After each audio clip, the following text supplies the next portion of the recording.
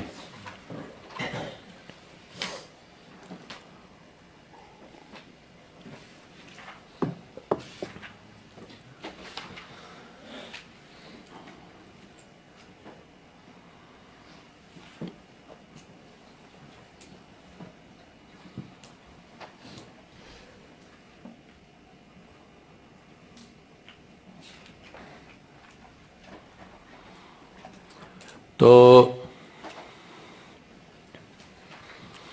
اب سوال پیدا ہوتا ہے کہ نماز میں تو خود قرآن کی قرات ہوتی ہے، تو قرآن کا جلال زیادہ ہے، تو یہ شیطان اذان سن کے بھاگتا ہے، لیکن جب قرآن پڑھا جا رہا ہو پھر یہ کیوں نہیں بھاگتا؟ پھر یہ اپنی کارروائی شروع کر دیتا ہے وہاں پر۔ اچھا جی،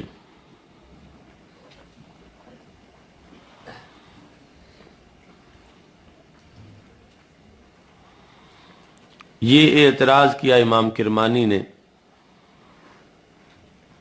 لما یحرب الشیطان عند الاذان ولا یحرب عند الصلاۃ وفیہا قراءۃ القرآن، یعنی قرآن کی آیت تو بالیقین افضل ہے اذان سے، کہ اس کے کچھ کلمات یعنی غیر قرآن ہیں، تو اس قرآن اللہ کا ازلی کلام جو ہے اس کی وجہ سے یہ کیوں نہیں دوڑتا؟ اس کا جواب یہ ہے کہ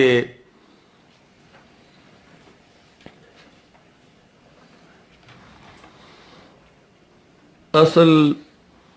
اس کے دوڑنے کے جو اسباب ہیں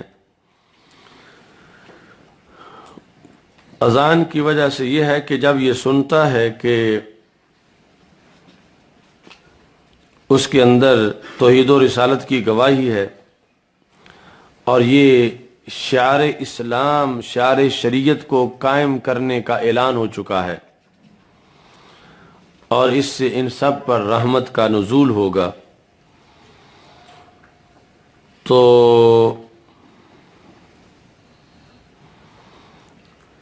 اب اس کی نا امیدی سے اس کا یہ عزم ہے کہ وہ انہیں جو اعلان ہوا اس سے پیچھے ہٹائے،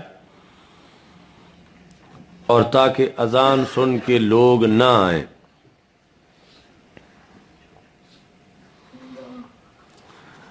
اچھا جی،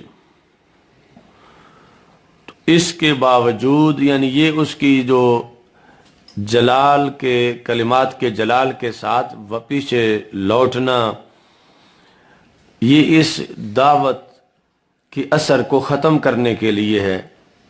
کہ اس پر لوگ اکٹھے نہ ہوں، لیکن جب اس کے باوجود جو ہے وہ اکٹھے ہو جاتے ہیں تو پھر وہ اگلی کارروائی پھر شروع کرتا ہے کہ اب دور جانے کا فائدہ نہیں، اب یہاں یعنی قریب رہ کے اس کے بقول جو اپنا وہ شر پھیلانا چاہتا ہے کہ تو اب گئے ہیں یہ نماز پڑھنے کے لیے، تو اب نماز کے اندر ہی جو کچھ میں کر سکتا ہوں، تو اس صورتحال میں وہ پھر آئے ہوئے لوگوں کو معاذ اللہ خراب کرنے کی کوشش کرتا ہے شیطان۔ شیطان تو ہر بندے کے ساتھ ہوتا ہے، تو پھر یہ جو آتا ہے یہ کوئی بڑا شیطان تو ہر بندے کے ساتھ ہوتا ہے، اس میں جو رشتہ بھی ہے وہ کس لحاظ سے، یعنی یہ جو ہے وہ اس کے اعوان ہیں شیطان کے ساتھ۔ اللہم انی اعوذ بک من الشیطان وجنودی، اس کے پورا لشکر ہیں جن کو صبح صبح وہ ڈیوٹیاں دے کے بھیجتا ہے اور خود تخت پہ بیٹھتا ہے، تو اس بنیاد پر یعنی وہ اس کا نیٹ ورک جو ہے وہ ہر دیہات میں جہاں جہاں بھی اذان ہوتی ہے اس کے لحاظ سے رکاوٹ ڈالنے کے لیے معاذ اللہ علیحدہ ہے۔ اچھا جی،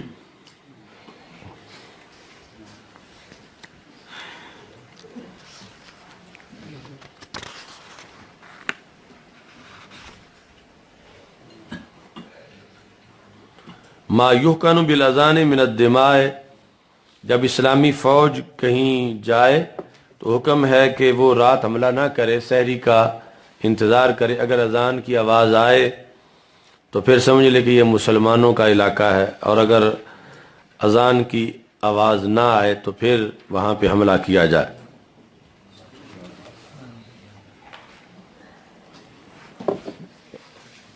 حدیث آگے خیبر والی گزری ہوئی ہے۔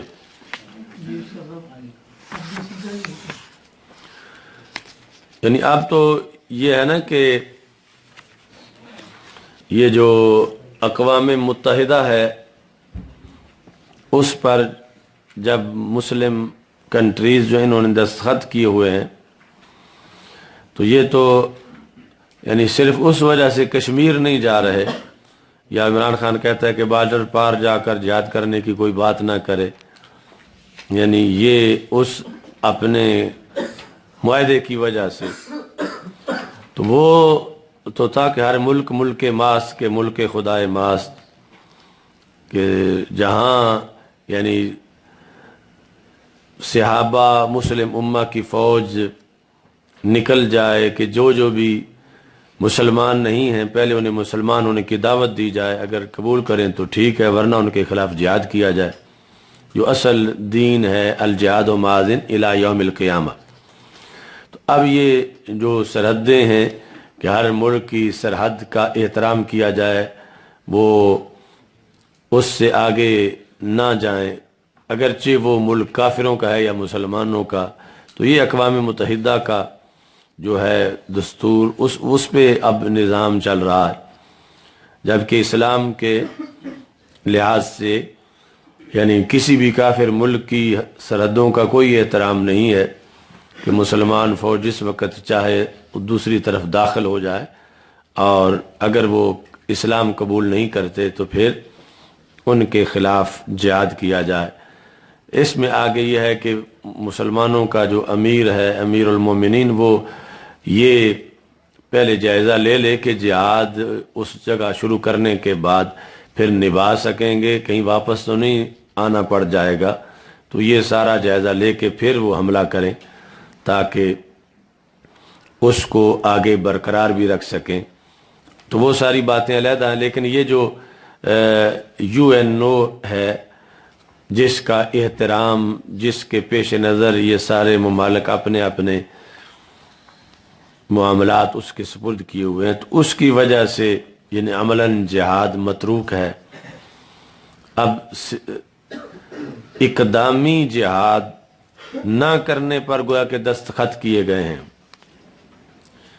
اقدامی جہاد، اور پھر دفاعی جہاد بھی مشکل ہو گیا ہے، یعنی اگر اقدامی رہتا تو پھر دفاعی تو کوئی کام ہی نہیں تھا، یعنی اگر مسلمان ویسے جہاد کرتے رہتے، حکومتیں مسلمانوں کی وہ کافروں کے خلاف جہاں ابھی اسلام کی حکومت نہیں ہے وہاں فوجیں اپنی روانہ رکھتے کہ آگے نئے نئے علاقے فتح ہوں، یہ اقدامی جہاد اگر ہوتا تو پھر دفاعی جہاد کی تو ضرورت نہیں پڑنی تھی، ویسے ہی کفر نے کانپ کے دور رہنا تھا۔ تو اب اقدامی جہاد نہ کرنے پر جو معاہدہ ہے اس کی وجہ سے اپنا گھر بچانا بھی مشکل ہے مسلمانوں کے لیے، چونکہ یہ اقدامی جہاد چھوڑ دینے کی وجہ سے ان کا رعب طاری نہیں رہا، اور پھر ان کی توپیں اسلحے زنگ آلود ہو گئے، تو پھر اپنے گھر پر جو حملہ ہے دفاعی جہاد اب یہ بھی مشکل ہوا کہ روزانہ وہ مسلم ممالک کی سرحدوں پہ فائرنگ کرتے ہیں اور پھر ان کے لیے اس سے مسائل پیدا ہوتے ہیں، اور اگر یہ اپنے اقدامی جہاد کو جاری رکھتے تو پھر دفاعی خود بخود ہی ہوتا رہنا تھا اور اس کے لیے تیاری رہنی تھی۔ اچھا جی،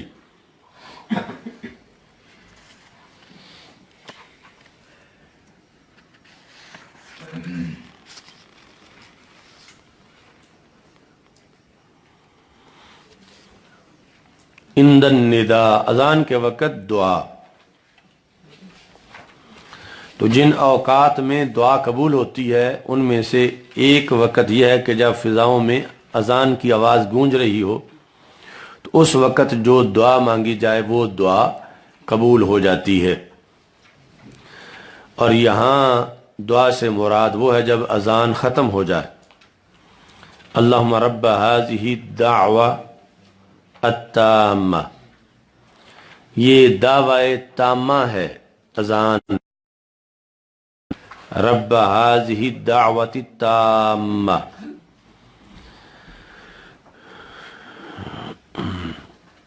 یعنی اس میں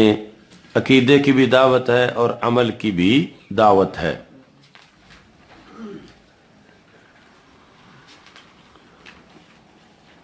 والصلاة القائمہ، صلاۃ قائمہ سے مراد ہے کہ ہمیشہ کی نماز کہ جسے کوئی ملت منسوخ نہیں کر سکتی، آ کر کوئی اور شریعت ہمیشہ ہی رہے گی قیامت تک. تو یہ ہے صلاۃ قائمہ، دعوی تامہ اور صلاۃ قائمہ. آتی محمد الوسیلہ والفضیلہ، رسول اکرم صلی اللہ علیہ وسلم کو اے اللہ تو وسیلہ عطا فرما. وسیلہ کا ویسا معنی ہوتا ہے کہ ما یتقرب بہ الی الغیر، کہ جس کے ذریعے کسی دوسرے کا قرب حاصل کیا جائے. ما یتقرب بہ الی الغیر. اور یہاں وسیلہ جو ہے وہ اس سے مختلف ہے.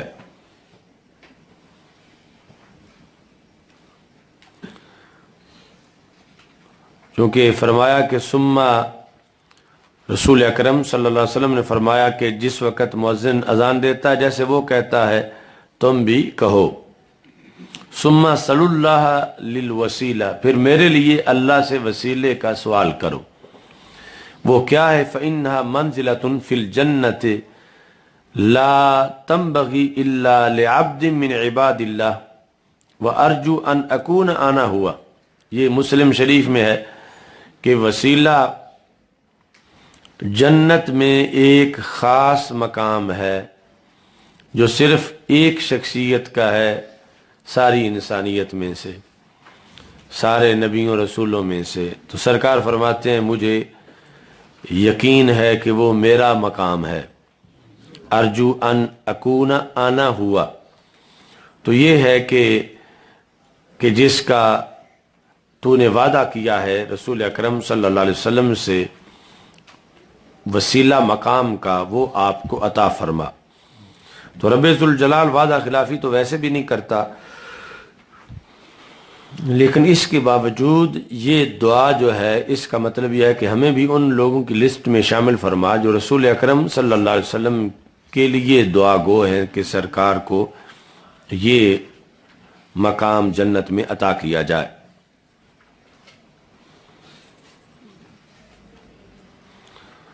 اور مقام محمود جو ہے یہ بھی فضیلہ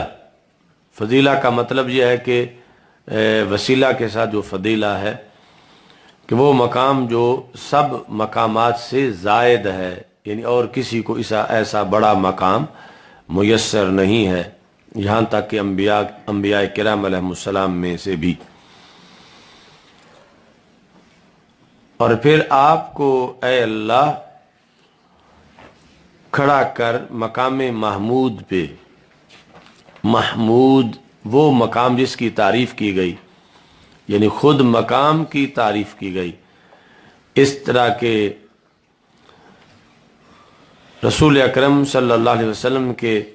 جھنڈے کے نیچے سارے موجود ہوں گے اور شفاعت عظمیٰ